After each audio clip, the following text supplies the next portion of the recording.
तू एकटा बसल्याबरोबर कशी जागा बांधणार तुला आणली असतं तर आणखी बांधली असेल ना.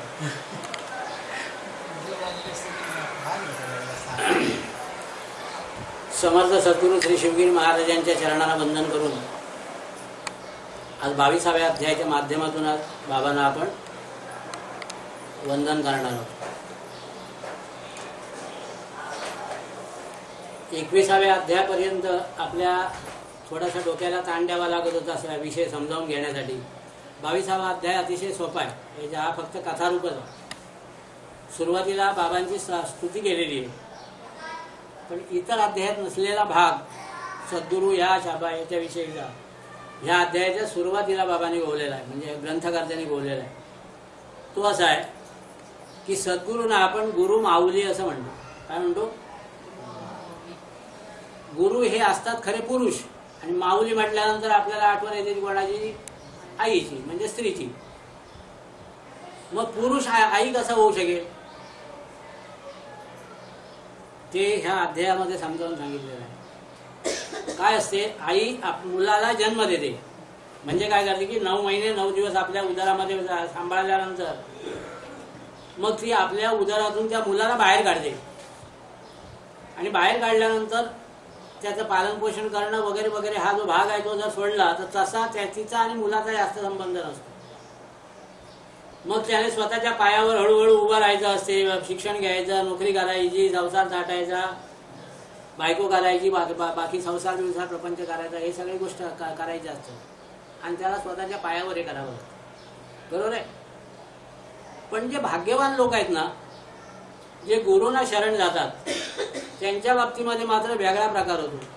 जन्मदात्या आईने आपल्या उदरातून बाहेर काढलं की हे गुरु जे असतात ते गुरु त्या ज्याला शिष्याला आपल्या ह्याच्यामध्ये उदरामध्ये धारण करतात,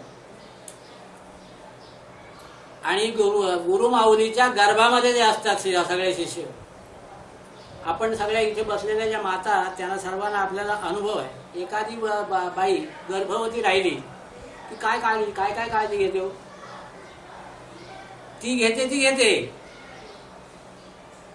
कारण आतमध्ये असलेल्या उदरामध्ये वाढत असलेल्या पिंडाला कसल्याही तऱ्हेची इजा पोचू नये म्हणून सर्वतोपरी ती दक्षता घेत असते.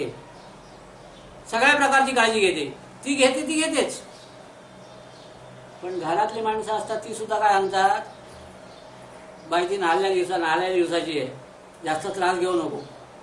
खाली वाकायचं झालं तरी तिला घरातले लोक, वडील झाले लोक ओरडतात, खाली वाकू नको जास्ती, पोटावर ताण येईल, म्हणजे बाळाला काहीतरी नुकसान होईल. सगळेजण सांभाळत असतात तिला, आणि अशा या सगळ्यांचं सांभाळणं होऊन मग त्या मुलाचा जन्म होतो. अगदी बरोबर तंतोतंत तसंच गोष्ट घडते आम्ही ज्या वेळेला गुरु माऊलीच्या उदरामध्ये प्रवेश करतो. बरोबर आहे? ही आई गर्भामध्ये असताना त्या पिंडाचं जसं संरक्षण करते तसं गुरु माऊली सुद्धा आपल्या उदरामध्ये असलेल्या आपल्या लेकराचं म्हणजे शिष्याचं तसंच संरक्षण करत असते. ही माऊली जी आहे ती संसारामध्ये म्हणजे घरातली माणसं आहेत त्यांच्यापासून आपल्या हे करते, ते सगळेजण सांभाळतात, ते सांभाळते. आणि गुरु माऊलीच्या उदरात असलेलं बालक हे त्यांच्या प्रपंचातले जे लोक हे असतात, मंडळी असतात, त्या सांभाळतात. गुरु माऊलीच्या पायाच्यातली प्रपंचातली मंडळी व तर या 33 कोटी देवदेवता जे आहेत ना त्या गुरु माऊलीच्या प्रपंचामध्ये मळतात. ही घरातली माणसं जशी या पिंडाची हे करत असतात, काळजी घेत असतात, तशी गुरु माऊलीच्या उदरात वावरणाऱ्या बाळाची काळजी हे आपले 33 कोटी देव घेत असतात. एक ने दोघे जण नाही, कारण या सगळ्या देवांना माहिती आहे. माहिती नाही, अनुभव सुद्धा घेतलेला आहे. गुरुतत्व जे आहे त्या गुरुतत्वाच्या विरोधात जर आपण गेलो किंवा त्यांचा रोष जर उडवला तर तो आपल्याला सहन करता येणार नाही. नवनाथ ग्रंथामध्ये एक अध्याय सुद्धा याच्यावरती आलेला आहे. आपल्या शिष्याला सिद्धी देत नाहीत म्हणून 33 कोटी देवांना नाथाने उलट टाकलं होतं झाडावरती, आणि त्यांचे कपडे काढून घेतले होते. ते बघितल्यापासून हे 33 कोटी देवदेवता जे आहेत त्या बाकी कोणाला जरी घाबरत नसल्या तरी गुरुतत्वाला अवश्य घाबरतात. ग्रंथकर्ते असं म्हणताय की आम्ही खरोखर भाग्यवान. काय म्हणताय? आम्ही खरोखर भाग्यवान. असा एक गर्भवास, अशा तऱ्हेच्या या गर्भामध्ये वास्तव्य करण्याचं आम्हाला भाग्य मिळालेलं आहे. आम्हाला याचा काहीही त्रास होत नाही बाकीच्या गोष्टींचा. गुरुंना जो शरण गेलेला आहे, गुरूंचा जो अंकित झालेला आहे, गुरूंचा जो दास झालेला आहे, त्याला बाह्य गोष्टींचा कसलाही त्रास होत नाही. आणि झालाच तर त्याच्यातून निराकरण सुद्धा लवकर होते. निराकरण सुद्धा लवकर होते. सांगणार होतो, सांगू. बघा, गुरुपौर्णिमेच्या दिवशी आपण सर्वांनी गुरूंची पूजा, सद्गुरूंची पूजा केली, बाबांची पूजा केली, बरोबर आहे ना? हो, तुम्ही गेली होती?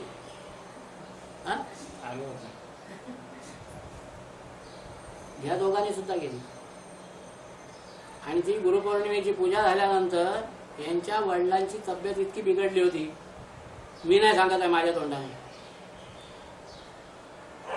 MBBS डॉक्टरांचं मत आहे. त्यांनी सांगितलं की अर्ध्या तासाच्या आत यांना जर ऍडमिट नाही केलं आणि ICU मध्ये नाही ठेवलं तर केस तुमच्या हातात मिळणार नाही. खरोखरच तशी वस्तुस्थिती होती. वाचण्याची सुतराम शक्यता नव्हती. वेळ आली होती, शेवटचे आपके लागले होते. आता हे दोघे नौके असल्यामुळे त्यांना काय माहिती नव्हतं, पण शेवटचे आपके लागले होते आणि कुठल्या क्षणाला काय होईल याचा भरोसा नव्हता. अशा वेळेला अरे दुपारी गुरुपौर्णिमा झाली, गुरूंचं पूजन केलं तर रात्री त्या घरामध्ये मृत्यू शिरू शकेल का? मला सांगा. नाही शिरू शकत. नाही शिरला. मृत्यू आला होता घरामध्ये, दरवाजातून परत गेला, कारण इथे गुरुतत्व. ग्रंथकर्त्यांच्या माध्यमातून मला सांगायचा विषय तो असा आहे की गुरुंना शरण गेलेले, सद्गुरूंना शरण गेलेले जे लोक असतात त्यांचं संरक्षण माता आपल्या गर्भातल्या बाळाचं जसं संरक्षण करते, तसं गुरु सुद्धा आपल्या त्यांचं भक्तांचं, शिष्यांचं संरक्षण करत असतात. हा गुरुकृपेचा महिमा आहे. ह्याला गुरुकृपा असं म्हणतात. आणि तशाच स्वरूपाच्या कथा आजच्या अध्यायामध्ये गुंफलेल्या आहेत. तशाच तऱ्हेच्या कथा आहेत. एकदा काय झालं की एक साई भक्त, निमोणकर त्यांचं नाव, हे त्या काळातले मामलतदार, म्हणजे आता आम्ही ज्याला मामलेदार म्हणतो, ते मोठा अधिकार त्यांचा. त्यांची सेवा सगळी बघितल्यानंतर, नोकरी बघितल्यानंतर त्यावेळी ब्रिटिश सरकारने त्यांना सरदार ही पदवी सुद्धा बहाल केली होती. तितका मान महाराज सुद्धा होता. आणि असे हे ग्रहस्थ एकदा शिर्डीला आले. चिथळीला काहीतरी सरकारी काम होतं, त्या कामाला जायचं होतं. जाता जाता चिथळीच्या जवळ शिर्डी आहे आणि म्हणून आपण सहज शिर्डीला सुद्धा जावं असा विचार करून ते शिर्डीला आले. बाबांचं दर्शन घेतलं. दर्शन वगैरे झाल्यानंतर समोर बसले. बाबांचं रूप पाहत बसले. त्यांच्या त्या भक्तीमध्ये तल्लीन झाले. थोडा वेळ झाल्यानंतर मग आता ते निघाले जायला. बाबांचं दर्शन घेतलं. बाबांनी त्यांच्या डोक्याला उरी लावली, डोक्यावरती कृपेचा हात ठेवला आणि सांगितलं, निरोप घेतला आणि ते निघाले. द्वारका माईतून दरवाजापर्यंत गेले आणि बाबांनी त्यांना परत बोलवलं. आणि त्यांनी काय सांगितलं माहितीये, आपण सर्वजण द्वारकामाईची लेकरं आहोत. बाबा ज्या मशिदीमध्ये बसायचे त्याला द्वारकामाई म्हणतात. ही नुसती हे नाही, ही खरोखरची द्वारकामाई आहे, खरोखरची द्वारावती आहे. आणि ह्या ठिकाणी विसावलेला जो माणूस आहे, ह्या ठिकाणी विश्रांती घेतलेला जो माणूस आहे, ह्याला कळीकाळाचा सुद्धा भय बाळगण्याची आवश्यकता नाही. अतिशय दयाळू, अतिशय कृपाळू अशी ही माऊली आहे. त्यामुळे आपण कशी द्वारकामाईची लेकरं, घाबरायचं काय कारण नाही. आणि मग हळूच विचारलं, तुम्ही लंबे बाबा बघितलाय काय कधी? लंबे बाबा हे म्हणाले नाही. अरे लंबे बाबा माहिती नाही, ते असे असतात. ते समजले ना कोण लंबे बाबा? ते म्हणतात भारी भयंकर असतात. हे यांची मोठी भीती. डंख जर मारला, चावा जर घेतला तर तो माणूस काही वेळेला वाचत पण नाही. कोकणामध्ये राहणारे जे लोक आहेत त्यांना ही गोष्ट माहिती आहे. हे लंबे बाबा जे आहेत ना, त्यांच्या याच्यावरती अशी फणा केल्यानंतर पाठीमागच्या बाजूला अशा रेषा असतात आणि एक 10चा आकडा असतो. असा बघितलाय का कोणी? कोणीच नाही बघितला. अरे माहिती आहे तर होय म्हणून सांगा ना. तर ते असा 10चा आकडा असतो आणि अशी फणा केल्यानंतर समोरच्या बाजूला अशा काळ्या रेगा असतात. काही झाडांच्या काही लंबे बाबांना 2 रेगा असतात, काही लंबे बाबांना 3 रेगा असतात, काही लंबे बाबा जे आहेत ते वरची रेग मोठी असते, त्याच्यानंतर त्याच्या बाजारगीत खालची रेग असते आणि त्याच्या खाली बारीक असते, म्हणजे 2.5 रेगा झाल्या. बरोबर आहे ना. आणि अशा तऱ्हेचे हे लंबे बाबा जे आहेत त्यांनी जर चावा घेतला तर त्या रेषा मोजायच्या किती आहेत. त्या 3 रेषा असल्या तर तो 3 तासामध्ये माणूस जातो, 2.5 असल्या तर 2.5 तासामध्ये, आणि 2 असल्या तर इतके भयंकर प्रभावी विषारी असतात. आता सायंटिस्ट लोक सांगतात की सर्प विषारी नसतात म्हणून, पण खरी गोष्ट नाही आहे ती. खरोखर सर्प विषारी असतात आणि ह्या अशा पद्धतीने त्यांचा मृत्यू सुद्धा होतो.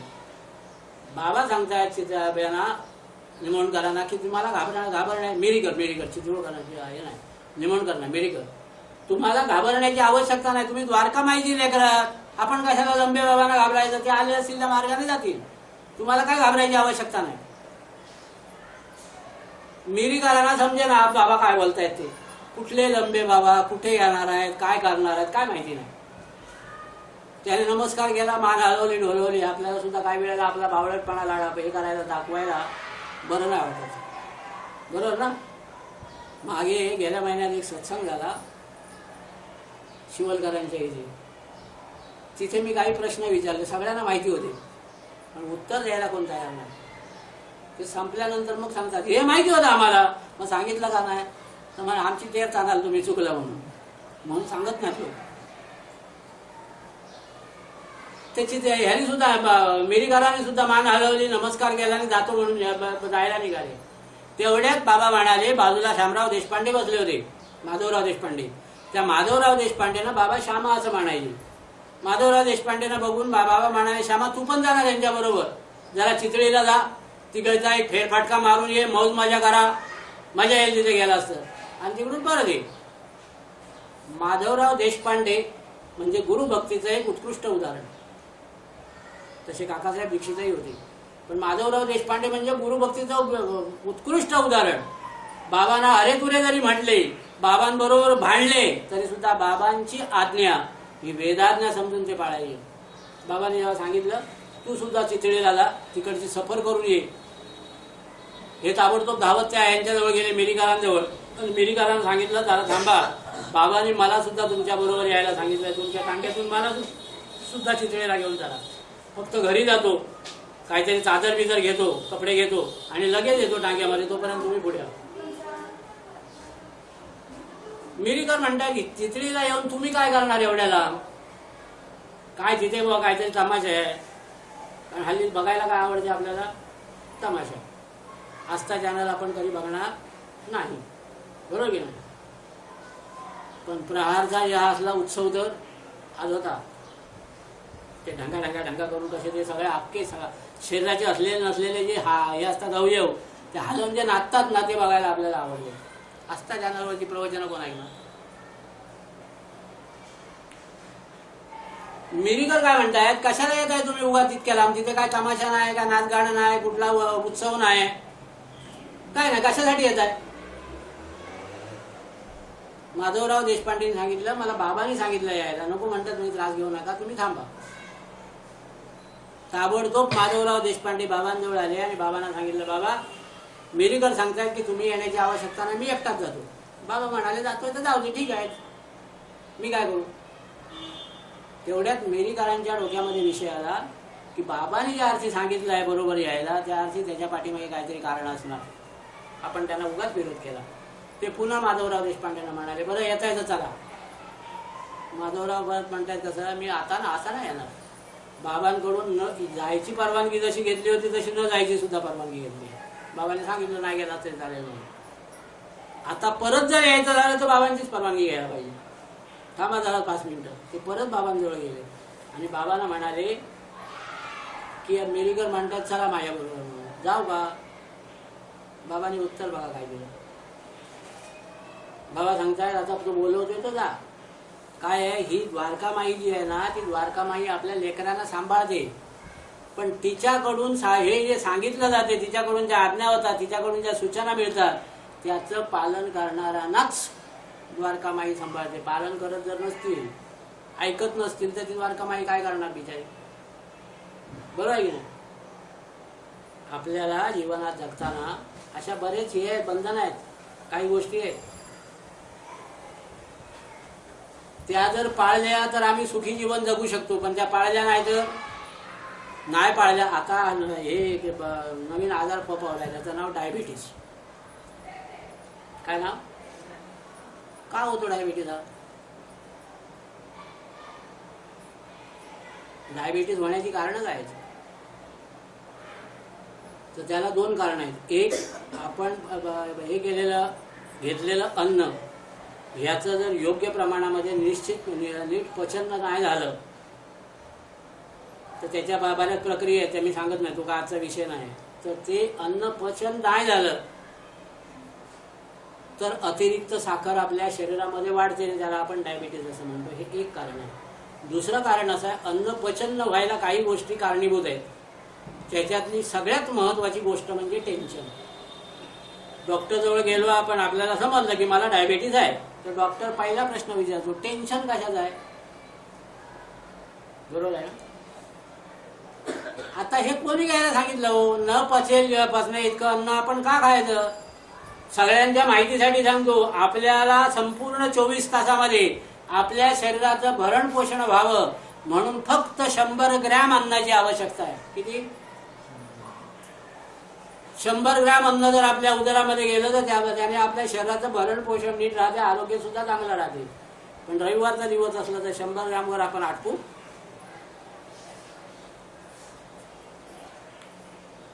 कुठे सगळ्या खाली पायापर्यंत जितक्या नाडी आहेत ना तितक्या सगळ्या भरत येतो आपण. सांगा मला डायबिटीस होणार की नाही?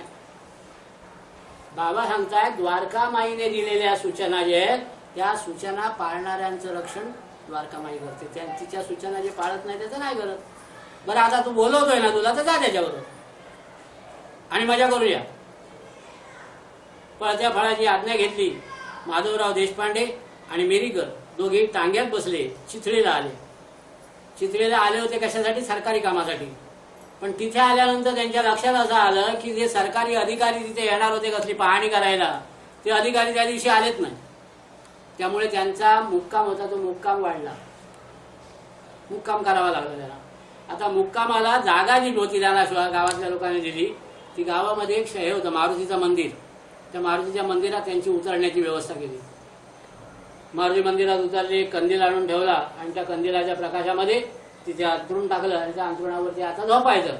पण झोपण्यापूर्वी काही लोकांना सवय असते, खूप सवयी असतात, वेगवेगळ्या सवयी आहेत. काल माझ्याकडे एक पाहुणे आले होते, साताऱ्याचे होते.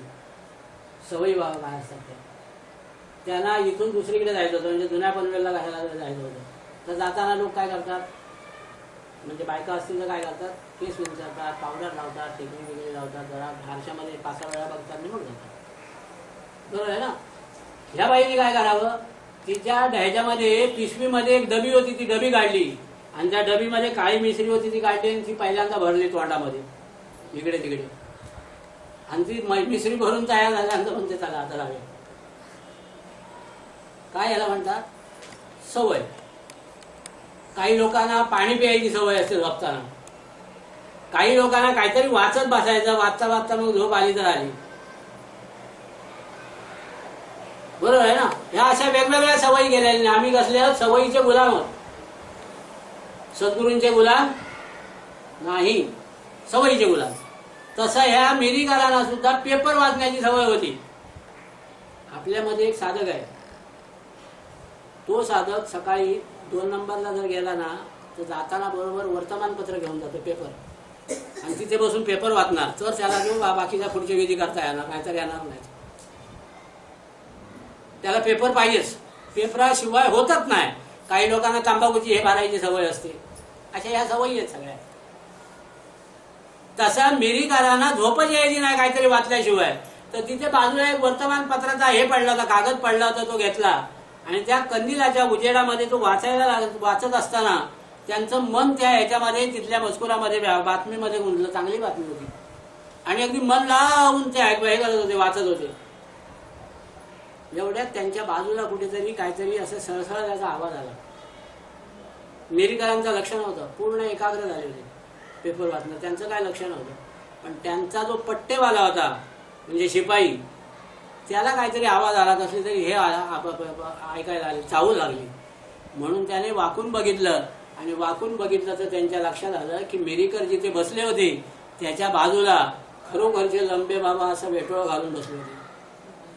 शिपायाने ते कंदील बाकडा करून पुन्हा खात्री करून घेतली तेच होते. त्याबरोबर तो हलक्या आवाजामध्ये ओरडला. कदाचित सापाला ऐकू जाईल ना, पण लक्षात ठेवायचं, तुम्ही कितीही ढोल वाजवा सापाला ऐकायला जात नाहीत, कारण त्याला कान नाहीत. पण लोकांचं धारणा आहे एक आणि त्या धारणेप्रमाणे ते वागतात. म्हणून तो पट्टेवाला होता, तो जोरात ओरडला, अरे साप रे साप. त्याबरोबर दोघेही भानावर आले आणि बघायला लागले तर केवढं मोठं धूळ पडलं होतं. महाभयंकर विषारी अशा तऱ्हेचा तो ना मिरीकरांच्या बाजूला वेटोळा घालून बसला होता. झाली मग धावपळ, कोणी काठी घेतली, कोणी सोटा घेतला, धावाधाव सुरू झाली. आणि त्या उजेडामध्ये काहीतरी ही हालचाल झालेली आहे बघितल्यानंतर साप सुद्धा त्याला भानावर आला आणि आता आपल्याला कुठेतरी पळायला पाहिजे.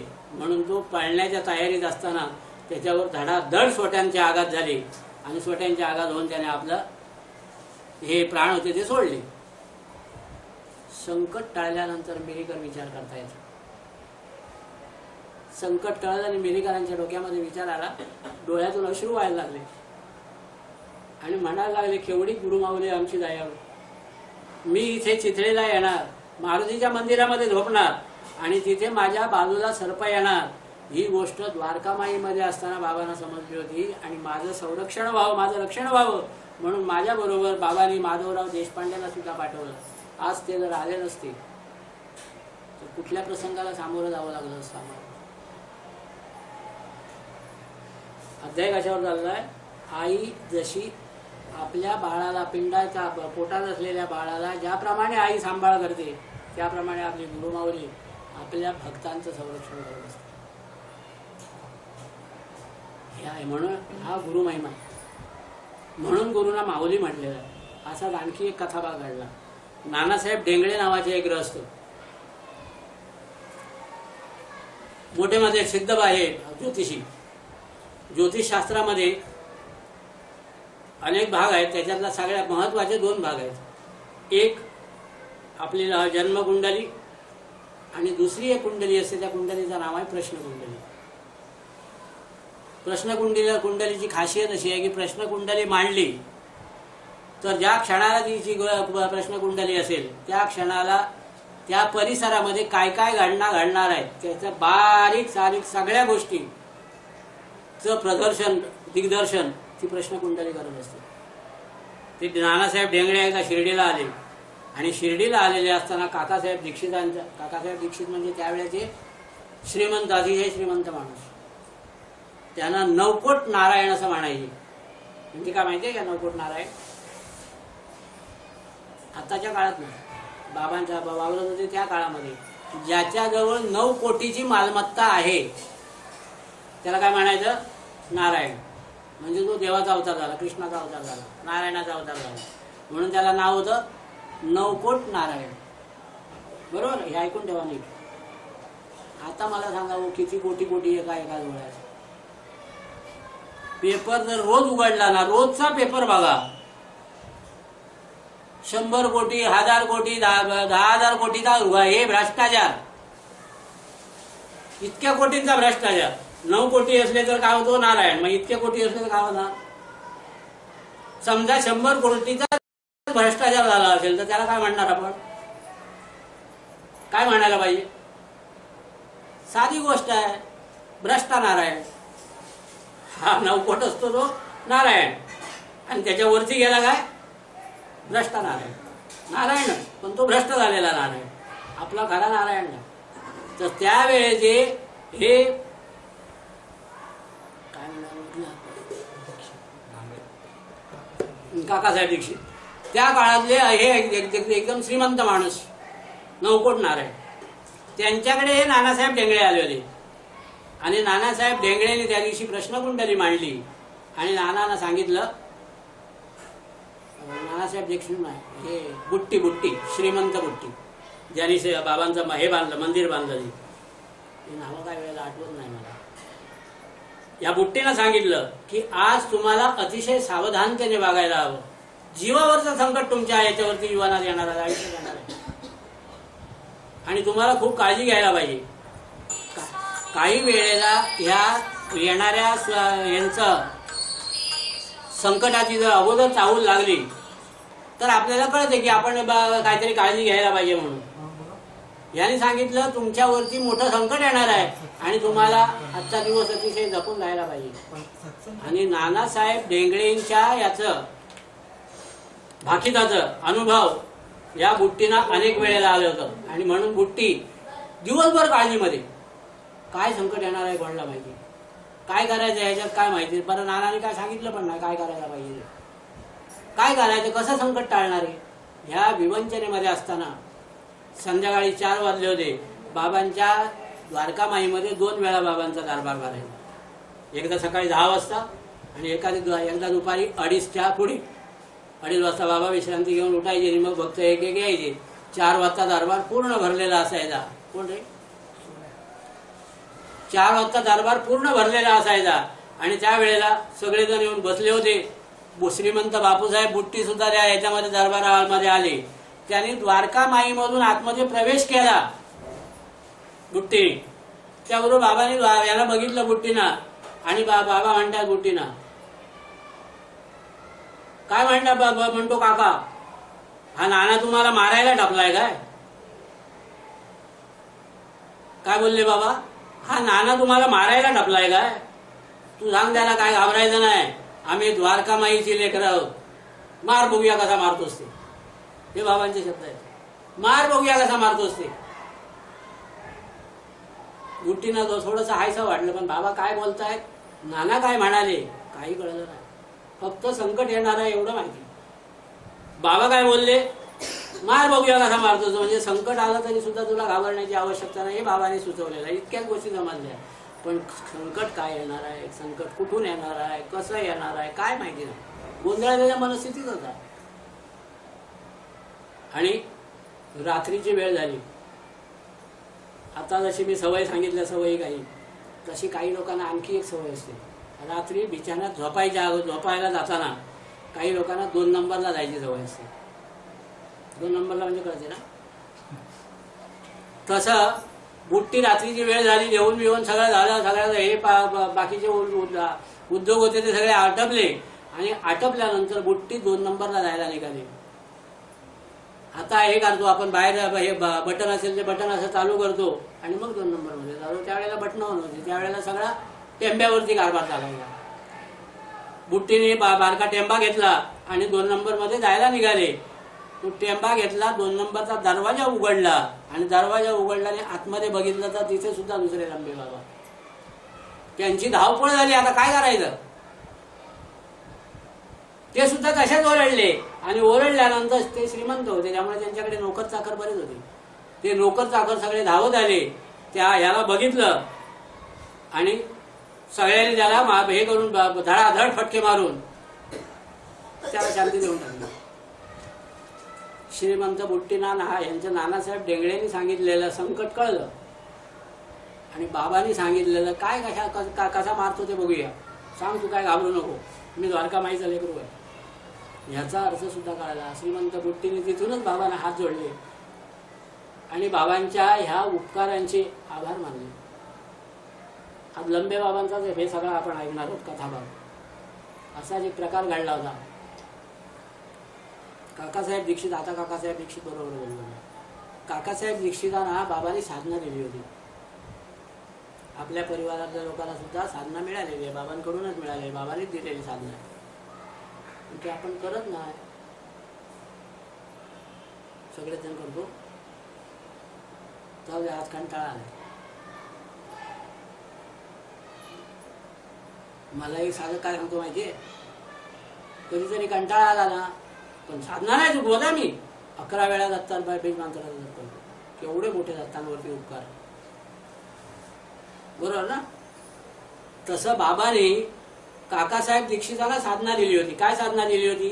सकाळच्या वेळेला नाथ भागवत वाचायचं, एकनाथी भागवत, आणि रात्री झोपताना भावार्थ रामायण. माहिती आहे का भावार्थ रामायण म्हणजे काय? कोणाला माहिती आहे? तुला पण नाही माहिती? भावाचं रामायण नाही माहिती? शाबास. अध्यात्म रामायण म्हणजे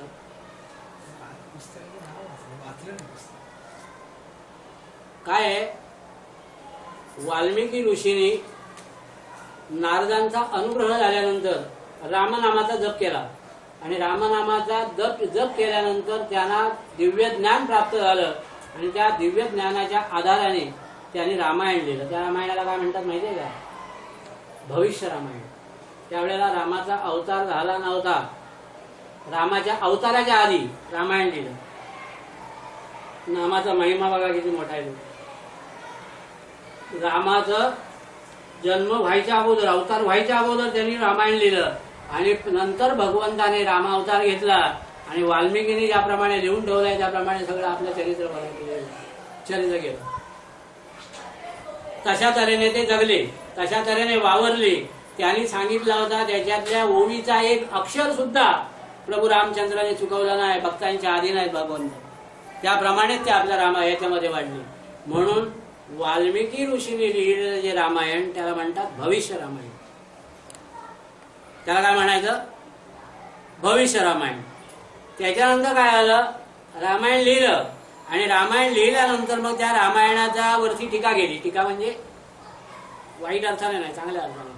त्याच्यामध्ये काही रहस्य साठवलेली, बरीच रहस्य साठवलेली, ती लोकांना समजत नव्हती, ती समजावी.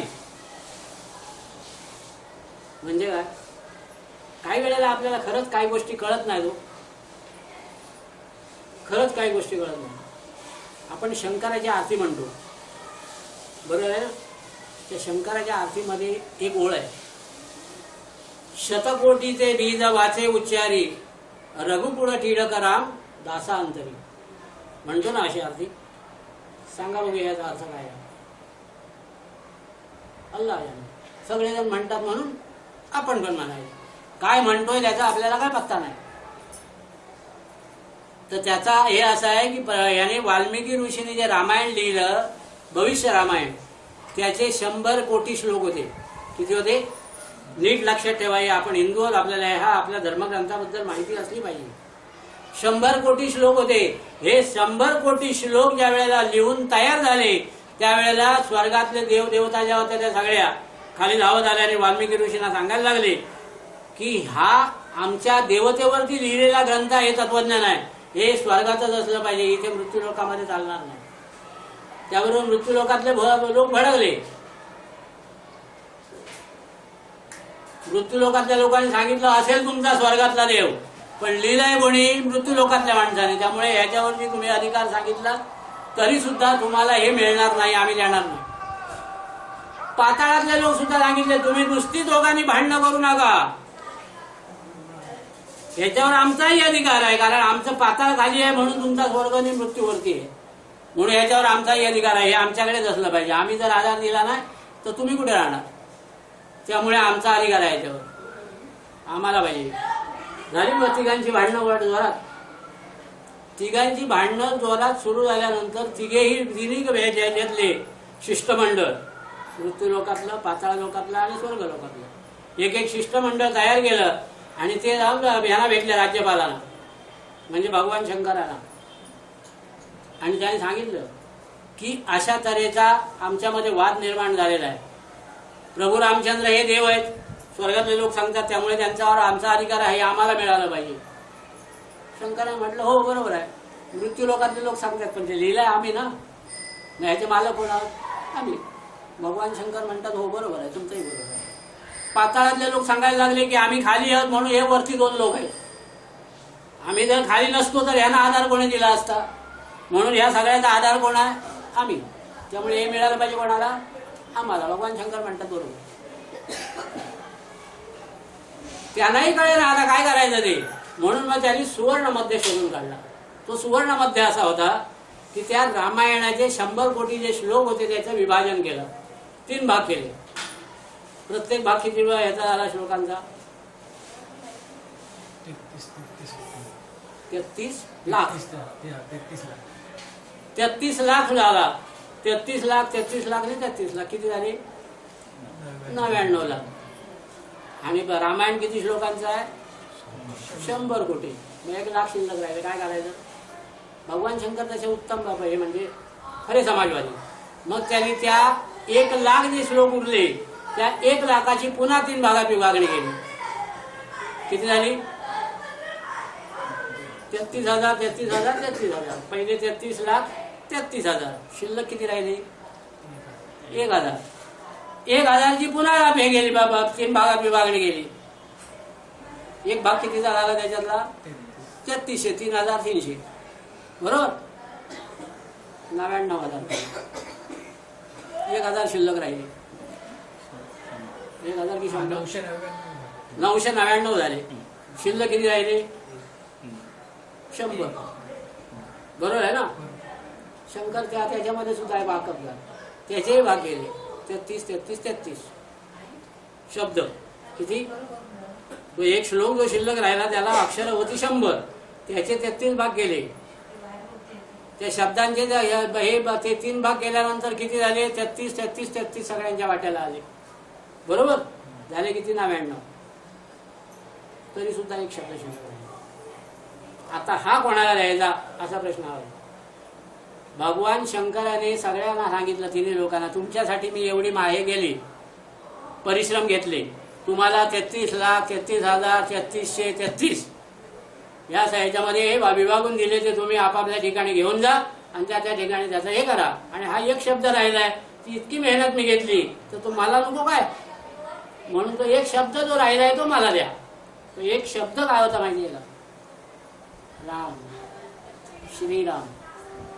शतकोटीचे बीज 100 कोटी श्लोकांचं हे रामायण तयार झालं. त्याचं बीज काय आहे कशावरती रामायण लिहिलं रामावरती होय ना. म्हणजे 100 कोटी श्लोकांचं बीज काय आहे तर राम. शतकोटीचे बीज वाचे उच्चारी हे वाचेने उच्चारायला पाहिजे. हे शब्द तोंडाने म्हणायला पाहिजे. म्हणून रामनामाला महत्व आहे. तर अशा तऱ्हेची रहस्य ह्या रामायणामध्ये बरीच आहे. ही भविष्य रहस्य लोकांना कळत नव्हती आतापर्यंत. आपल्याला कोणाला माहिती होतं का रामायणाचे श्लोक किती आहेत ते एकूण श्लोक नाही. 33,000 33 लाख 33,000 3300 आहेत 33 आहेत हे सुद्धा आपल्याला माहिती नाही.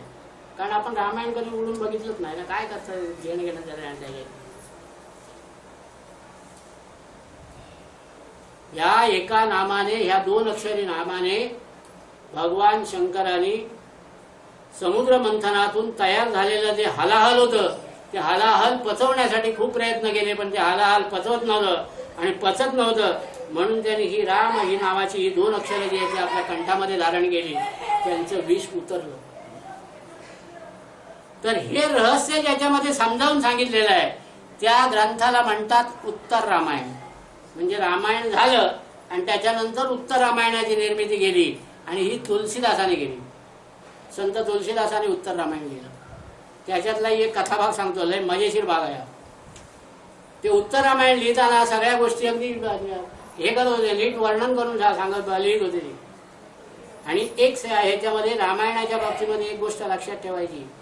रामायण वाचताना त्या रामायणाचा किंवा प्रभू रामचंद्रांचा आतमधलं हे जो आहे कथानायक जो आहे राम त्याचा अपमान होईल असं वाचकांकडून जर काय कृत्य घडलं तर त्याला ताबडतोब शिक्षा मिळेल.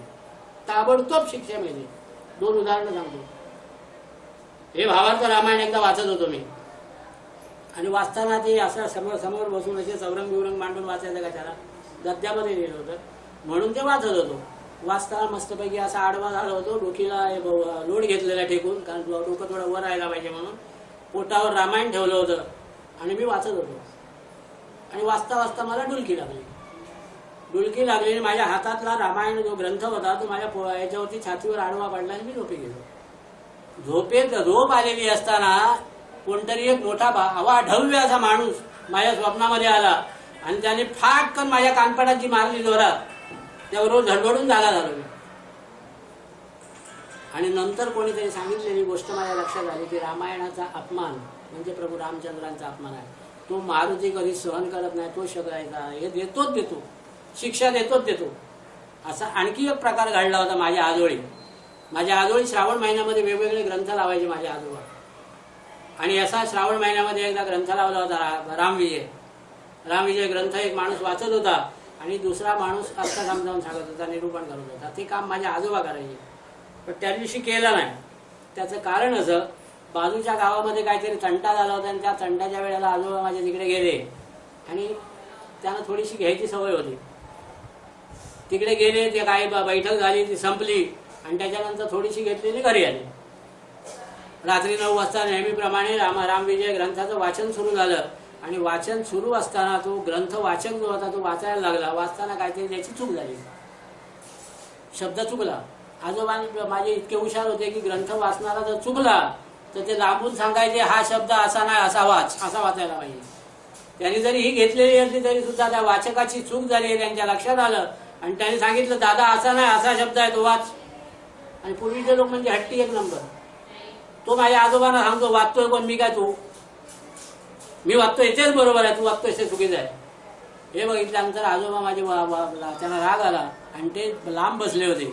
तिथून ते उठून आले, आपण पियालो हे विसरले आणि त्या रामविजय ग्रंथाला हात लावला आणि सांगितलं, हा बघ, हा शब्द काय आहे. चूक लक्षात आली. आजोबा सांगत होते ते बरोबर आहे, तसाच वाचायला पाहिजे होता. पण हा प्रकार घडला आणि थोड्या वेळाने तिथे ऐकायला जे सगळे श्रोते बसले होते ते सगळे असे असे असे असे अंग घालवायला लागले. सगळ्यांच्या अंगाला खास सुटायला लागली. कारण कोंबडी जी असते त्या कोंबडीला आपण हे करते, अंडे घातल्यानंतर त्या अंड्यांवरती बसवतो, उभवायला अंडी, त्याला काहीतरी शब्द आहे आमच्या कोकणात, त्याला हे म्हणतात रवणी, बरोबर ना. ती तिथे बसली ना की त्या कोंबडीला एक प्रकारचा तिच्या अंगावर हे होतात, किडे पडतात, त्याला टोका असं म्हणतात, बरोबर आहे. तर ते सगळ्या श्रोत्यांच्या अंगावर चढले आणि सगळेजण हे झाले, हैराण झाले. शेवटी तो अध्याय होता तो तिचा थोडासा वाचला आणि तो अध्याय संपवला. दुसऱ्या दिवशी माझे आजोबा उठले, गोमूत्राचं हे केलं, म्हणजे आचमन केलं, गोमूत्राने आंघोळ केली, गोमूत्र आणि शेण. त्यावेळेला घरात ते हे पडले होते किड, बारीक बारीक किडा, त्या सगळ्या नष्ट झाल्या. सांगण्याचं तात्पर्य असं आहे, रामकथा पवित्र ह्यानेच वाचायला हवं, अवस्थेत वाचायला हवं, असं हे शास्त्र आहे. इतकी ती रामकथा पवित्र आहे. अशा सगळ्या गोष्टी आहेत. ह्या गोष्टी उत्तर रामायणामध्ये लिहिलेले आहेत आणि ते उत्तर रामायण संत तुलसीदास लिहित होते. सगळं रामायण लिहिलं, सगळं वर्णन करत होते आणि तिथे मारुती हजर होता. ही शिक्षा द्यायला जो टपलेला असतो ना, तो मारुती तिथे हजर होता. वर्णन असं आलं की मारुती अशोकवनामध्ये सीतेची भेट घ्यायला गेला आणि त्या सीतेची अवस्था बघितली. त्या प्रसंगाचं वर्णन त्या रामायणामध्ये करायचं होतं आणि ते वर्णन करायला ज्यावेळेला तुळशीदासाने सुरुवात केली त्यावेळेला अशोकवनाचं वर्णन करत होते. आणि ते वर्णन करताना तुळशीदासाने असं लिहिलं की त्या ह्याच्यामध्ये वनामध्ये इतकं रमणीय वन होतं, शुभ्र सफेद रंगाची सगळी फुलं आजूबाजूला दाटीवाटीने होती. त्याच्यामध्ये काही सुगंधी होती, काही नुसती होती, काही चांगली दिसत होती. हे मारुती तिथे हजर होता. रामकथा जिथे चालते तिथे मारुतीचं वास्तव येतं. मारुती तिथे ऐकायला हजर होते. त्यांनी हे ऐकल्याबरोबर त्यांचा पाराच चढला आणि ते प्रगट झाले तुळशीदासांसमोर आणि सांगतायत की हे लिहिलं हे चुकीचं आहे. त्यांनी बघितलं, नमस्कार केला आणि म्हणतो, नाही, माझं काय चुकलं नाही. खरोखरच तिथे सफेद रंगाची वय होती. मी ध्यान लावून सगळं बघितलेलं आहे आणि मी लिहिलेलं आहे. मारुती सांगतो, अशोकवनात गेला होता कोण, तू का मी? नाही, तुम्हीच गेला होता. मग मी बघितलं ते सांगतोय ते बरोबर आहे का? तुझ्या ध्यानाने सांगतोय ते बरोबर आहे? मी सांगतो तसं. ही लाल फुलं होती. तुळशीदास म्हणतात, एकदा तोंडातून शब्द गेला की तो परत नाही येणार. आपण एक काम करूया, प्रभू रामचंद्रांनाच विचारूया नक्की काय खरं आहे. कारण हा मारुती बाकी कोणाचं काय ऐकणार नाही. म्हणून दोघांनीही प्रभू रामचंद्रांचं स्तवन केलं आणि प्रभू रामचंद्रांचं स्तवन केल्यानंतर प्रभू रामचंद्र तिथे प्रगट झाले. त्यांनी आपली समस्या मांडली. मारुती सांगतोय, अशोकवन मी उद्ध्वस्त केलाय, मी जाळलेला आहे आणि त्याच्यात मी बघितलं माती फुलं सगळी लाल होती आणि हा तुळशीदास सांगतोय ती सफेद होती म्हणून. आता त्याचं खरं आहे का माझं खरं आहे? प्रभू रामचंद्र हसले, दोघांजवळही बघितलं आणि सांगितलं, तुमचं दोघांचंही खरं आहे. हा, दोघांचं कसं करा असेल, एक लाल तर लाल, सफेद तर सफेद, खरं कसं दोघांचं. तेव्हा त्याचा उलगडा गेला महावीर प्रभू रामचंद्रांनी. मारुती हनुमंता, बाळा तू ज्या वेळेला अशोकवनामध्ये गेला होतास ना, तिथे सीतामाईंची अवस्था बघितल्यानंतर तुला जो क्रोध आला, राग आला, त्या रागानेच आधी पहिल्यांदा तुझे डोळे लाल लाल झाले होते, तुझ्या डोळ्यात सगळं रक्त साकळलेलं होतं आणि आजूबाजूची सृष्टी सगळी लाल दिसत होती. त्यामुळे सफेद असलेली फुलं सुद्धा तू लाल रंगात बघत होतास. त्यामुळे तुझं घर आहे. आणि याने ध्यानाने जे बघितलं त्या अशोकवनातली फुलं खरोखरच सफेद होती. म्हणून तुमचं दोघांचंही म्हणणं बरोबर आहे, भांडण करू नका. काय मजा आहे ना याच्यामध्ये. तर अशा तऱ्हेचं रामायण तुलसीदासांनी लिहिलं आणि त्या तुलसीदासांनी लिहिलेल्या ह्या उत्तर रामायणाचं मराठी भाषांतर एकनाथ महाराजांनी केलं. त्याचं नाव भावार्थ रामायण. काय म्हणायचं त्याला? बाबांनी सांगितलं होतं सकाळी भागवत वाचायचं आणि संध्याकाळी भावार्थ रामायण वाचायचं. काकांना ही बाबांची आज्ञा होती, ही साधना त्यांच्याजवळ दिलेली होती. त्याप्रमाणे ते रोज न चुकता एखादे वेळ आंघोळ करायला विसरायचे, जेवण नाही झालं तरी चालेल, पण हा आपला नित्यक्रम ते कधी बुडवायचे नाही.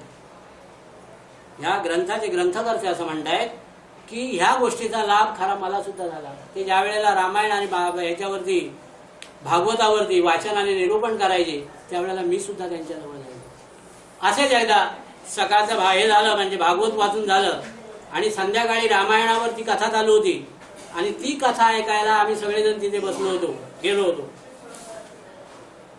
आणि ती कथा अतिशय रंगात आली होती.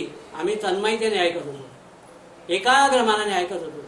आणि त्या कथेमध्ये भाग आला होता असा की या मारुती जन्म झाल्याबरोबर त्याने काय केलं की वरती आकाशामध्ये बघितलं. सकाळची वेळ होती, चैत्र पौर्णिमा होती, सकाळची वेळ होती. त्यावेळेला मारुतीचा जन्म झाला आणि त्याने जन्म झाल्याबरोबर बघितलं काय तर आकाशात भगव्या रंगाचा जो सूर्य हे झाला होता, उगवला होता, त्याच्याकडे बघितलं. आणि ते काहीतरी फळ आहे तर मला खायला पाहिजे, हीच लहानपणाची इच्छा. म्हणून मारुतीने जन्माला आल्याबरोबर पहिलं उड्डाण केलं आकाशामध्ये, हे फळ पकडा, कसलं आहे ते पकडायला. आणि ते जर पकडलं असतं तर पृथ्वीवरती हाहाकार माजला असता. आणि म्हणून प्रभू रामचंद्राने त्यावेळेला बाण सोडून मारुतीला असं हे केलं होतं, आडवं हे करण्यासाठी, काहीतरी अडथळा आणण्यासाठी एक बाण सोडला होता.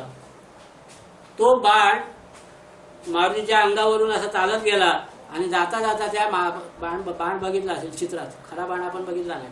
काय असतो, पुढे टोक असते आणि पाठीमागे असे हे आकार असतात ना, तिथे पिसा लावलेली असतात, ती खरी पिसा असतात. तर ती हे करत असतात आणि ती सुद्धा वेगवेगळ्या पद्धतीची असतात. कावळ्याची सुद्धा पिसं असतात. ज्या पद्धतीची पिसं आहेत त्या पद्धतीचा तो बाण हे करतो, म्हणजे प्रभाव टाकतो. तर ही पिसं लावलेला बाण होता, तो बाण सोडला मारुतीला अडवायच्यासाठी म्हणून. आणि तो बाण चाललेला असताना मारुतीने झेप घेतली होती सूर्यावर, त्याच्यातली पाठीमागची पिसं जी होती ती मारुतीच्या तोंडाला लागली आणि मारुतीला एकदम त्या पिसांच्या आघाताने हैराण झाला आणि चक्कर येऊन खाली पडला. आणि त्यावेळेला त्याचं तोंड वाकडं झालं, म्हणजे ही जी हनुवटी आहे ना ती वाकडी झाली. म्हणून त्याला काय म्हणतात, मारुतीला काय म्हणतात, हनुला मार लागला म्हणून हनुमान, बरोबर ना. त्या हनुला मार लागला, रामाच्या बाणामुळे मार लागला आणि त्याला हे हनुवत बनून हे झालं आणि त्याच्यावरून त्याला हा मान सुद्धा मिळाला. आज आम्ही हनुमान म्हटला का त्याला त्यालाही बरं वाटते. हनुमान म्हटल्यानंतर आपलेही हात जोडले जातात. म्हणजे मारुतीचा मान ज्याने वाढवला त्या पिसं अडकल्यामुळे, बरोबर आहे ना. म्हणून त्याला हनुमान म्हणतात. या प्रसंगाचं वर्णन चाललं होतं रामायणामध्ये. सगळे श्रोते दंग होऊन ऐकत होते. एवढ्यात गंमत काय झाली, माझं हे आपल्या ग्रंथकर्ते जे अण्णासाहेब दाभोळकर, त्या अण्णासाहेब दाभोळकरांनी असं हे पांघरलेला शेला. पूर्वीच्या काळी लोक कधीही असे उघडे फिरायचे नाही. आपल्या इकडे पूजेमध्ये सुद्धा एक मंत्र आहे. तो मंत्र असा आहे, वस्त्रार्थे उपवस्त्रार्थे. आम्ही ते वाचत नाही, अक्षदान समर्पयामी. देवाला कधीही नुसतं वस्त्र व्हायचं नाही, त्याच्याबरोबर उपवस्त्र म्हणजे खांद्यावर घ्यायचं वस्त्र सुद्धा राहायला पाहिजे. ते खांद्यावर घ्यायचं जे वस्त्र असते त्याला उपवस्त्र असं म्हणतात. आणि त्याचा अपभ्रंश उपर्ण. तर ते उपरणं पांघरलं होतं. त्या उपरण्याचा एक शेला असा जमिनीवर पडलेला आणि हे सगळेजण तल्लीन होऊन ऐकत होते. ते ऐकता ऐकता एक मोठा काळा विंचू, अतिशय वाईट हा, ह्या विंचवाने जर डंख मारला तर आणि त्याच्यावरती विलाद नाही झाला तर माणूस मरूही शकतो, इतका विषारी असतो. म्हणून ती इंगळी असं म्हणतात त्याला. ती इंगळी त्या ह्याच्यावरती उपरण्यावर विसावली होती आणि ती सुद्धा तल्लीन होऊन रामायण ऐकत होती.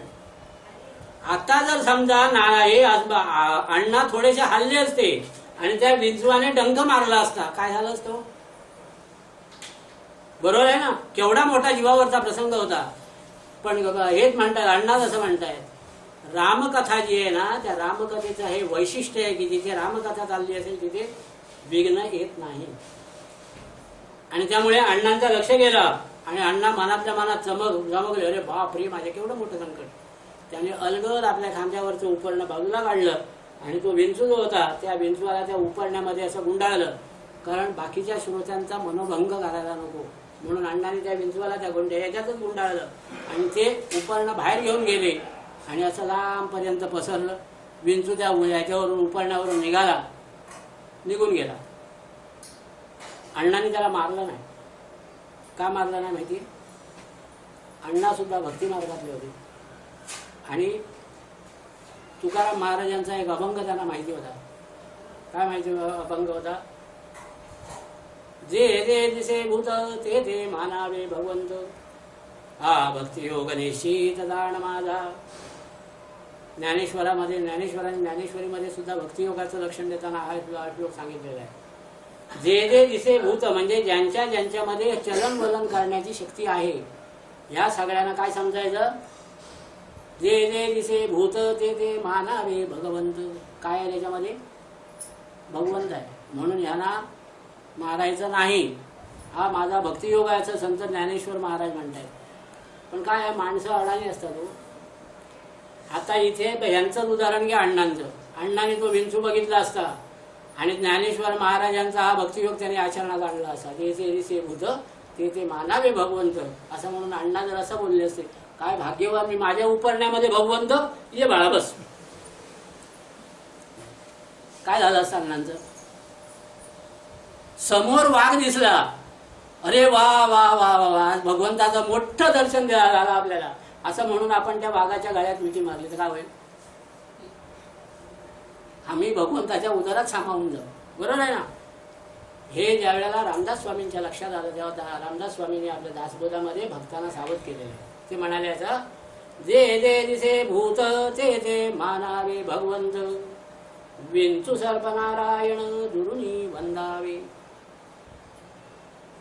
ज्या ज्या प्राण्यांमध्ये हालचाल करण्याची शक्ती आहे ते सगळे भगवंत आहेत. पण विंचू, सर्प आणि नाभे हे सुद्धा नारायणाचा अवतार आहे, भगवंताचाच अवतार आहे. ते सुद्धा भगवंत आहेत. पण ह्यांना वंदन लांबून करायचं, त्यांच्या गळ्यात मिठी मारायची नाही, हे अण्णांना माहिती होतं. म्हणून अण्णांनी त्या विंचवाला नारायण मानलं, त्याला मारलं नाही, बाहेर नेऊन सोडून दिलं. असा हा कथाभाग. आणि बाहेर सोडून दिल्यानंतर मग अण्णा म्हणायला लागले, काय गुरु माऊलीची कृपा, कसं तारतात आम्हाला. अध्यायाचं सूत्र लक्षात ठेवा. अध्यायाचं सूत्र काय आहे?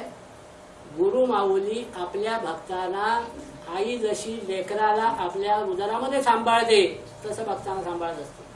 बरोबर आहे ना?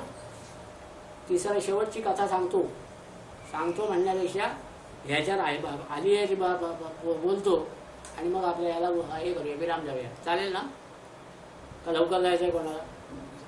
8 वाजले होय, मग आपण मागे जाऊया.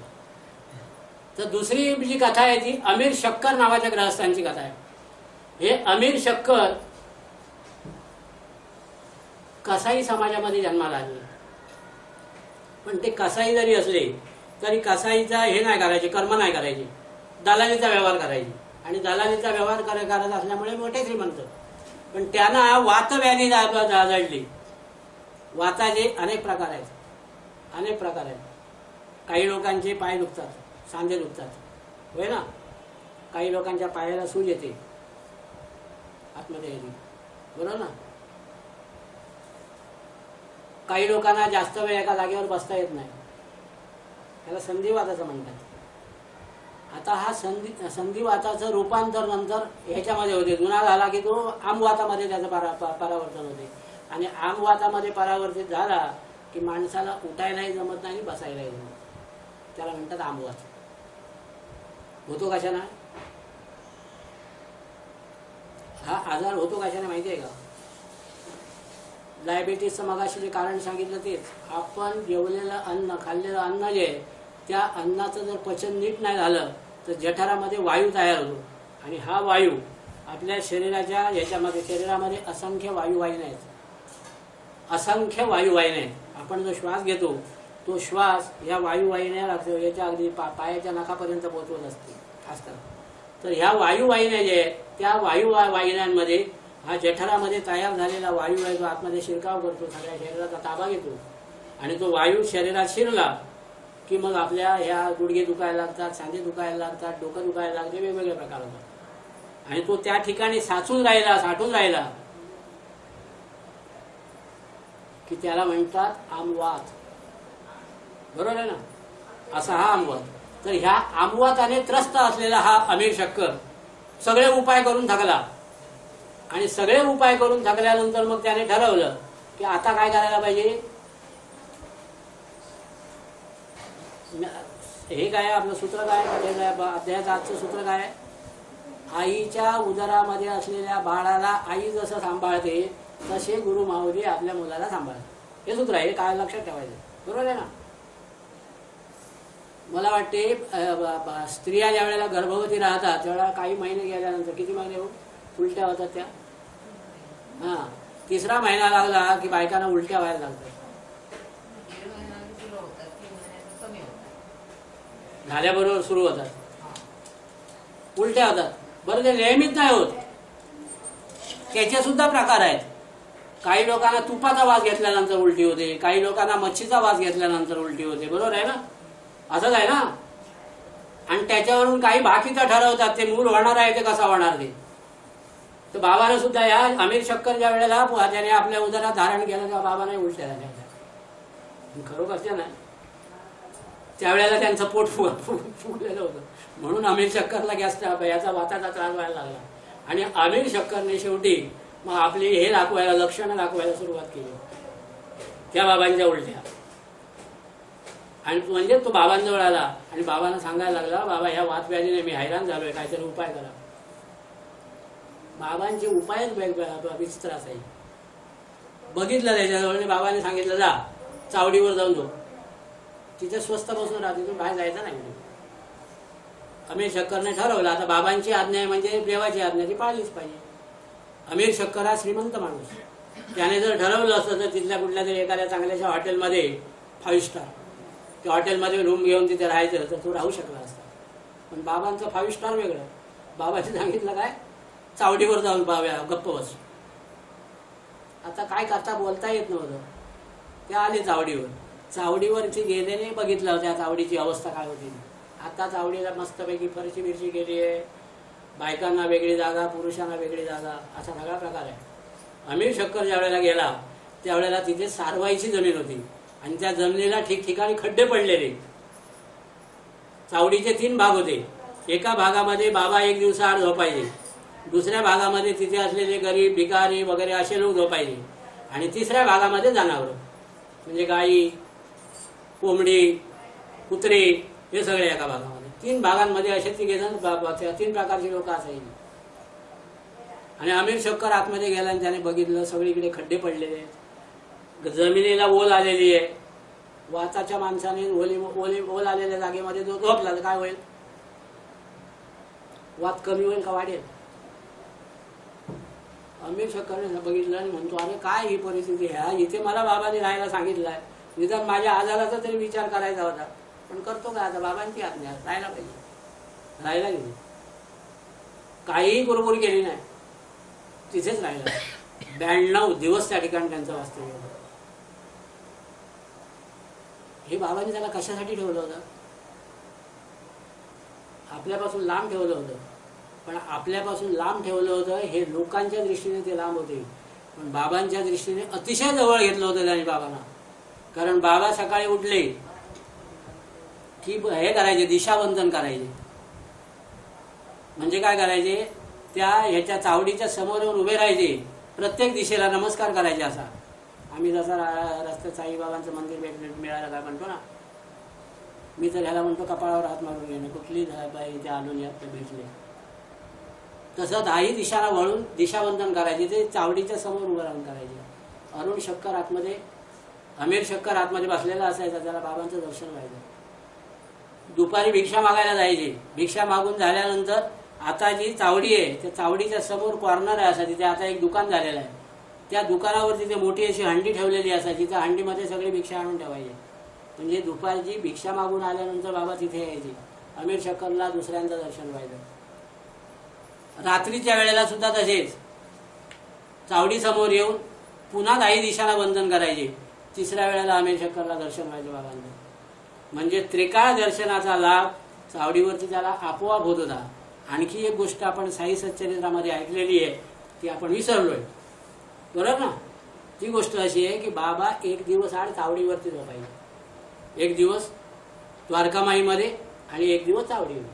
तर ते चावडीवर तिथे झोपायला गेले की अमीर शक्करला बाबांचा एक दिवस आड सहवास सुद्धा लावायचा. इतके बाबा त्याच्या जवळ झाले. ही बाबांची गुरुकिल्ली जी होती ती बाबालाच माहिती. पण त्या आता खड्ड्यामध्ये समजा असा बेसरा घातला आणि ह्याच्यात 2 खड्डे आहेत, त्याच्यावर अंतरून पांघरून पसरून आपण झोपलो. आपल्या शरीराची काय अवस्था होईल खड्ड्यावरती झोपल्यावर. आणि हा तर वाताचा माणूस.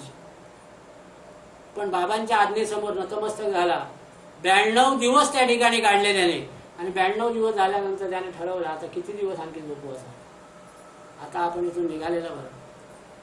आणि एक दिवशी त्याने ठरवलं की आता आपण निघायचं, काय होईल ते होईल. आणि निघाल. रात्री सगळेजण झोपलेत, सामसूम झाली आहे हे बघितलं. आणि हळूच त्याच्यातून त्या ह्याच्यातून चावडीवरून निघाला. आणि बाजूच्या गावामध्ये तिथे रात्रीची वेळ होती. रात्रीच्या वेळेला बाजूच्या गावामध्ये तिथे जाऊन पोचला. तिथे एक धर्मशाळा होती. त्या धर्मशाळेमध्ये गेला.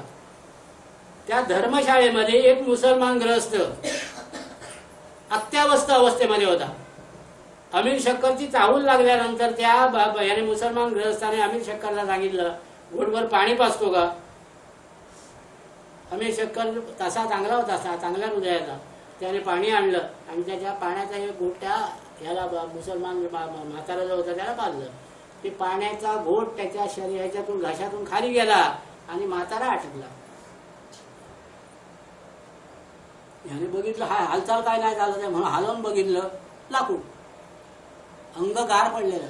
अमीर शक्करनं वळवला आम्याला. आता इथे जर मी थांबलो आणि सकाळी इथे आता बाई बोमाबोम झाली, मी पाणी पाजलं म्हणून आम्याला, तर पहिल्यांदा माझ्या हातात हातकड्या पडला. पंचनामा होईल त्यावेळेला पहिला साक्षीदार मी. काय माझी परिस्थिती होणार. आणि ही घडली कशामुळे, तर गुरु आज्ञेचा अव्यय केल्यामुळे. त्याने ठरवलं आता इथे थांबण्यात मजा नाही. ह्या सगळा अनर्थ जर टाळायचा असेल तर सकाळ व्हायच्या अगोदर आपण इथून पलायन गेला पाहिजे. अमीर शक्कर रातोरात तिथून निघाला. मागे बघतोय पुढे चालतोय, मागे बघतोय पुढे चालतोय, असा करत करत सकाळी 4च्या दरम्यान येऊन त्या चावडीमध्ये घुसला एकदा. आणि बाबाला नमस्कार केला, वाचलो बाबा एकदा. गुरु आज्ञेचं उल्लंघन केलं तर काय होते त्याचं हे उदाहरण. आणि तो ह्याच्यामध्ये द्वारकामाईमध्ये आला. आणि द्वारकामाईमध्ये आल्यानंतर आणखी 2-4 दिवस गेले. बाबांच्या कृपाछत्राखाली वावरला. आणि बाबांच्या कृपाछत्राखाली वापरल्यानंतर ह्याला जडलेला हा वातविकार जो होता, वातव्याधी जी होती, ती वातव्याधी समूळ नष्ट झाली. आणि वाताच्या आजारातून तो पूर्णपणे बरा झाला. ह्याला काय म्हणतात, गुरुकृपेची महती. ह्याला काय म्हणतात, आई आपल्या लेकराला बाळाला उदरात ज्याप्रमाणे सांभाळते, सद्गुरू सुद्धा आपल्या लेकराची तशीच काळजी घेत असतात. हे या अध्यायाचं सूत्र आहे. कथारूप आहे अध्याय पूर्ण. याचं तत्वज्ञान खूप कमी आहे. पण तसं जर बघितलं तर खूप मोठं तत्वज्ञान याच्यामध्ये साठवलेलं आहे, जे आपल्या आयुष्यामध्ये आपल्याला पुढे साथ देणार आहे. पण लक्षात ठेवलं तर. पण लक्षात कोण घेतो, बरोबर आहे. या ठिकाणी या अध्यायाला आपण विराम देऊया.